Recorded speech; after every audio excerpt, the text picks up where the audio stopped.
Tech and Startup Week di CNBC Indonesia, pandemi COVID-19 ini telah mengubah wajah industri keuangan di tanah air. Salah satu yang terdampak tentu saja adalah bagaimana masyarakat bisa menyelesaikan transaksi keuangan mereka dari yang semula berbasis kas atau tunai menjadi lebih banyak transaksi digital atau elektronik seperti e-wallet. Lalu seperti apa kondisi ini mempengaruhi salah satu pemain di bisnis e-wallet atau dompet digital? Saat ini sudah hadir di studio CNBC Indonesia, CEO dan founder Dana Indonesia, Vincent Henry Iswaratioso. Saya biasanya memanggil Pak Vincent Iswara ya. Ini agak belibet nih nama panjangnya saya menyebutnya. Dan tentunya kami di sini juga telah menjalankan protokol kesehatan ketat untuk mencegah penularan COVID-19. Pak Vincent, terima kasih waktunya untuk CNBC Indonesia. Kita mau lihat seperti apa tanggapan dari manajemen Dana melihat perubahan tren penyelesaian transaksi atau pembayaran di kalangan masyarakat kita semenjak COVID-19 ini mendera tidak hanya di Indonesia tapi juga berbagai negara lain di dunia. Oke, terima kasih Mbak Alin atas waktu dan kesempatannya yang diberikan hari ini. Jadi kalau kita melihat sendiri dari sisi pembayaran digital ya, selama pandemi COVID-19 ini, dimulai dari tahun 2020 sampai sekarang ini sebenarnya terjadi peningkatan yang lumayan drastis ya untuk perubahan pembayaran dari tunai atau cash ke digital. Kalau kita melihat dari narasumber Neurosensum bahwa terjadi peningkatan sekitar lebih dari 44% pertumbuhan dari pembayaran secara digital. Dan kita sebenarnya melihat ini terjadi di berbagai macam segmen ya, tidak cuma dari online, tapi juga terjadi juga pembayaran yang di offline gitu, untuk pembayaran di retail-retail. Dan kita juga melihat pertumbuhan ini itu terjadi di berbagai kalangan gitu, tidak cuma kita anggap modern retail, tapi kita lihat juga UMKM di Indonesia sendiri sudah mulai mengadopsi pembayaran secara digital. Jadi kita melihat pertumbuhannya ini benar-benar sangat pesat, dan ini sebenarnya adalah kesempatan yang baik sih ya bagi pemain-pemain digital itu untuk benar-benar mengusahakan supaya makin banyak orang yang bisa melakukan pembayaran secara digital ini. Kenapa? Karena satu, kan itu pembayaran ini kan lebih bisa dibilang dengan non-tunai berarti contactless lah ya, berarti lebih higienis. Terus kedua, sebenarnya pembayaran digital itu kan jauh lebih aman dan lebih lebih tercatat, lebih secara terakurat. Jadi itu memberikan kemudahan untuk pelanggan juga dan juga untuk dari pedagang-pedagang atau pemilik bisnis untuk mengontrol keuangan mereka ya. Dan tercatat juga semuanya gitu. Jadi itu semuanya akan jauh lebih baik lah ya untuk ke depannya. Dan kita juga sebenarnya melihat bahwa untuk di Indonesia sendiri bahwa potensinya itu sebenarnya juga masih besar. Kenapa? Karena sebenarnya baru sekitar 70,2% dari penduduk dewasa di Indonesia ini yang melakukan pembayaran secara digital atau menggunakan dompet digital tersebut. Dan kita sebutkan itu 70,2% itu adalah pengguna yang sudah memiliki smartphone. Jadi penetrasinya itu sebenarnya sudah besar, tapi untuk semua untuk berubah ke digital masih belum, jadi masih potensialnya itu masih jauh lebih besar sih. Masih ada cukup banyak opportunity yang bisa diambil oleh Dana ya. Kami juga ingin tahu sebenarnya seberapa besar sih penyelesaian transaksi melalui medium dompet digital seperti Dana ini selama masa pandemi COVID-19 ini Pak Vincent, dan kalau kita lihat growth-nya ini sebesar apa? Jadi kalau untuk Dana sendiri, kalau kita ukur dari sebelum terjadinya pandemi sampai dengan sekarang ini, sebenarnya secara overall Dana itu pertumbuhan total, kita sebutkan total transaksi, total value, pokoknya total dari transaksi secara nilai dan jumlah itu tumbuh lebih dari 100%. Sebenarnya kita sudah tumbuh lebih dari sampai 150%. Luar biasa ya. Jadi kita melihat sebenarnya pertumbuhan ini kenapa terjadi juga kan, karena memang benar-benar makin banyak orang merasa kebutuhan, karena kan dengan social distancing gitu ya, atau kita sebut kita work from home atau kita harus lebih lama, lebih banyak di rumah lah daripada kita berkeluaran. Jadi semua yang terinteraksi menjadi pembayaran itu benar-benar penting sekali melalui pembayaran secara digital. Iya, kalau kita lihat berdasarkan data dari Bank Indonesia nih ya Pak Vincent, memang trennya untuk transaksi digital ini dari tahun ke tahun terus meningkat. Selain faktor pandemi COVID-19, menurut Anda apalagi nih faktor-faktor yang akhirnya membuat masyarakat nih lebih nyaman melakukan transaksi digital, termasuk juga menggunakan e-wallet seperti Dana? Jadi yang penting itu kalau dari sisi seperti Dana gitu ya, kita tuh ada prinsipal yang penting sekali yang kita adopsikan di semua produk dan service yang kita lakukan. Jadi salah satu yang paling penting adalah keamanan.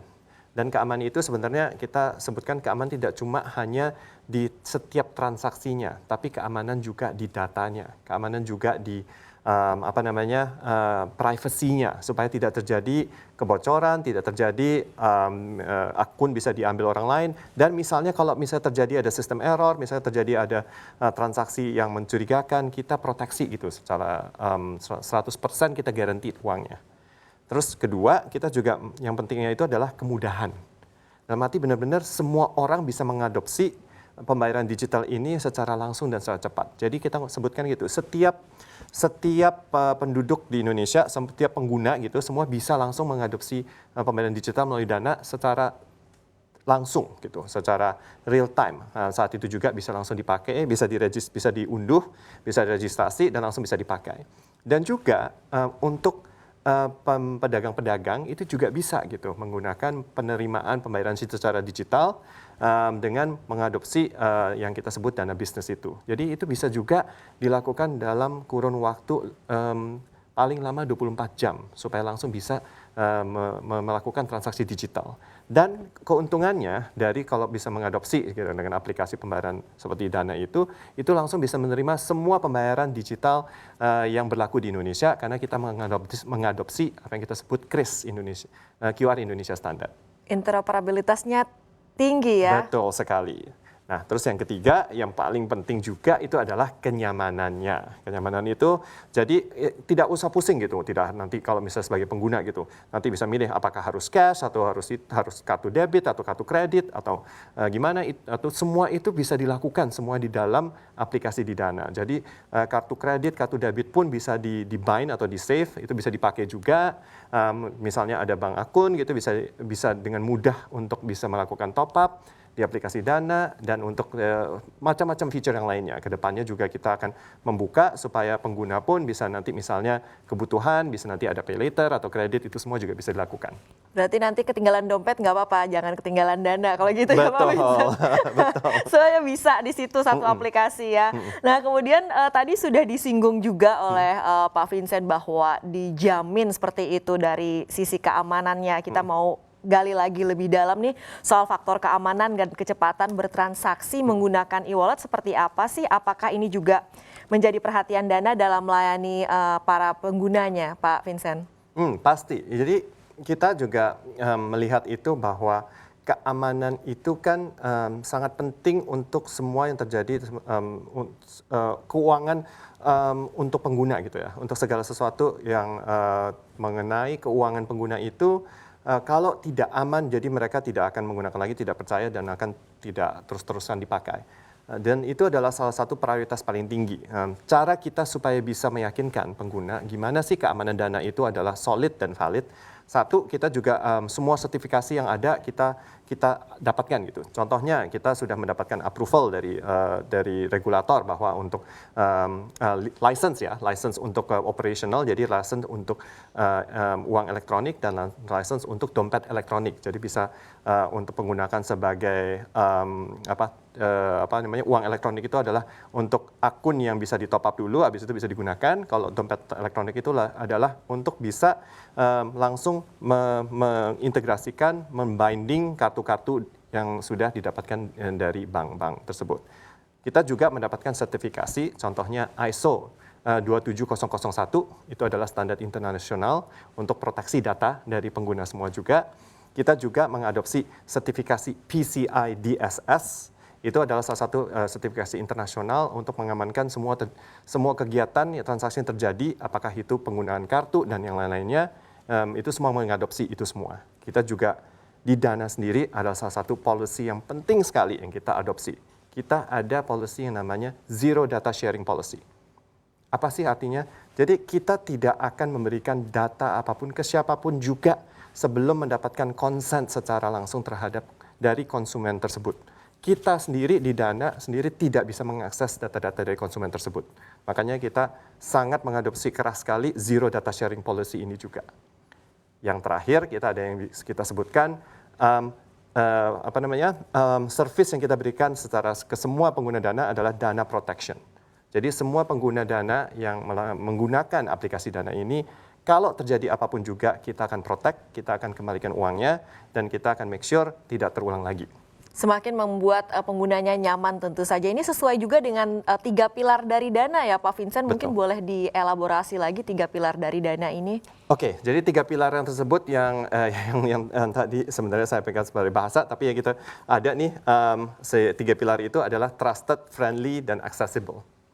Ya, trusted itu ya itulah bahwa semua yang kita lakukan itu harus dipercaya oleh konsumen. Jadi kita benar-benar menjaga kepercayaan tersebut.